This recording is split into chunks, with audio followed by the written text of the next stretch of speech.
Hi, very good evening to you. It's Jim from maverickstar Observatory.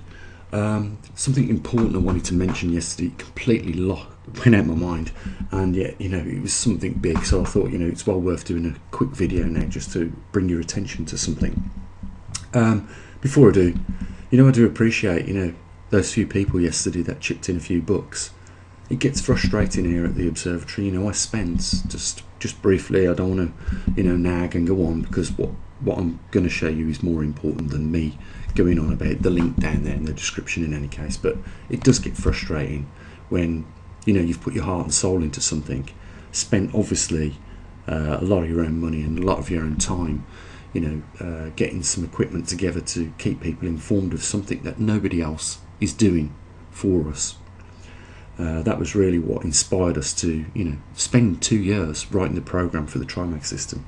So I do appreciate our subscribers, and those that chip in a few bucks here and there when they can. I explained yesterday it wasn't mandatory.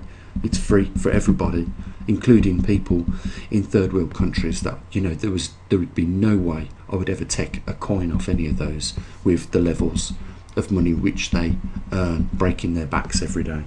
So just remember this, it's not mandatory, but it does require a couple of us to step forward in order to keep things ticking here at the Observatory. I want to build a lot more muon detectors. They're a pain to build, they really are. They take about 3 to 4 hours to build because they're micro mounted or surface mounted chips and resistors that go on there on the PCB or the PCM, the breakout boards. And one of the chips on there costs £118 the last time I brought one. So you can imagine that there's cost involved in building this equipment, and we give it out free, and sometimes we don't hear a word once it's gone out. It's like it's disappeared and we never hear off that person again. So I'm a little bit cautious now on who I send out the equipment for, because I want people like some of our superstars like Kendall, for instance, that take the equipment out there. They religiously send it back to me, and we get the benefit of that information. Once it comes back here to the UK, it's processed and goes straight up on that website, which is again free for everybody. Okay, I'm not going on anymore. What I want to show you is something important, and it's caught my attention. In the last 30 days, as you can see here, we're on USGS. There's been just 3 earthquakes along the mid-North Atlantic ridge, which is also where our magnetic North Pole is just about to cross. So it's in that region. The other thing I wanted to show you is that we are starting to pick up some earthquakes in Russia. Why are these areas of interest? Well, one, our magnetic North Pole is on the vicinity of the North Mid-Atlantic ridge, and 2, we know where it's heading at this current point in time, to that highest intensity in Russia, and Russia has just experienced an earthquake. Let me show you that one. So here we are in Russia looking at the earthquakes over the last 30 days likewise. So we're getting earthquakes on the Mid-Atlantic ridge, northern hemisphere. We're also getting them in Russia. I'm not saying it's uncommon for Russia to have earthquakes, because look at all the subduction zones, the convergence zones.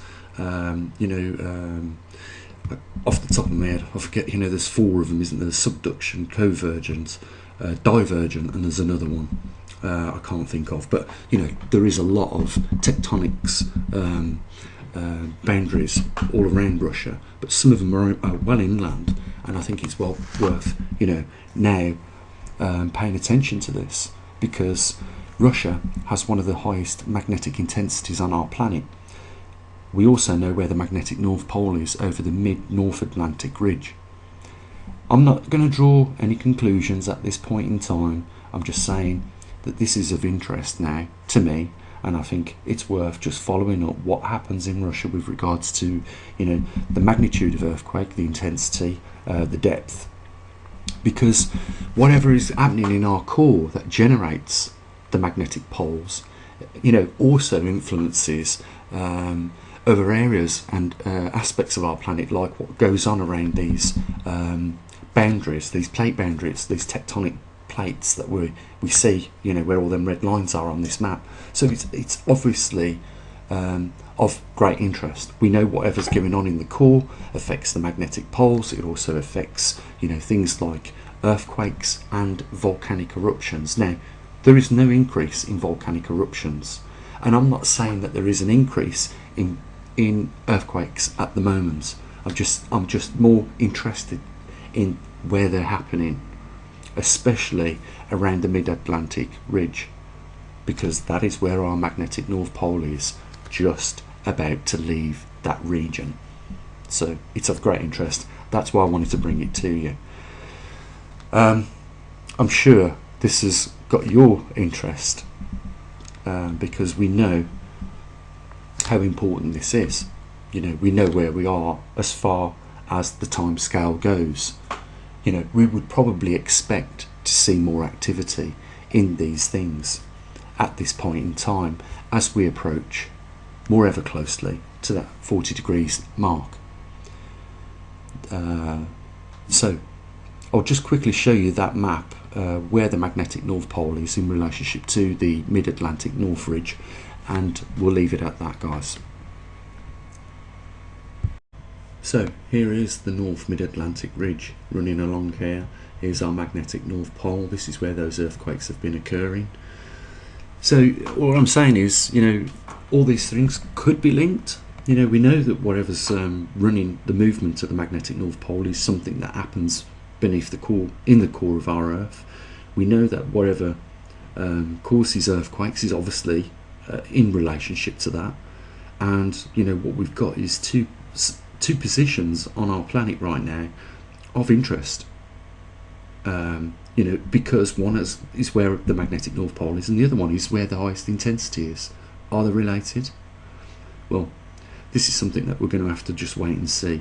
But right now, we would expect more activity than what we're seeing with relationship to earthquakes, at least in the region of where the magnetic North Pole is, and in Russia, and possibly even in Canada. But I think that the chances are them being linked in Canada at the moment are very slim, because the intensity is getting weaker and weaker over Canada.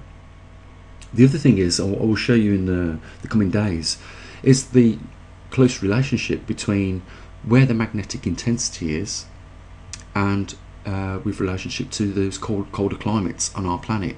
In other words, what I'm suggesting is that there is no coincidence that where the highest intensities are also where the lowest temperatures are on our planet.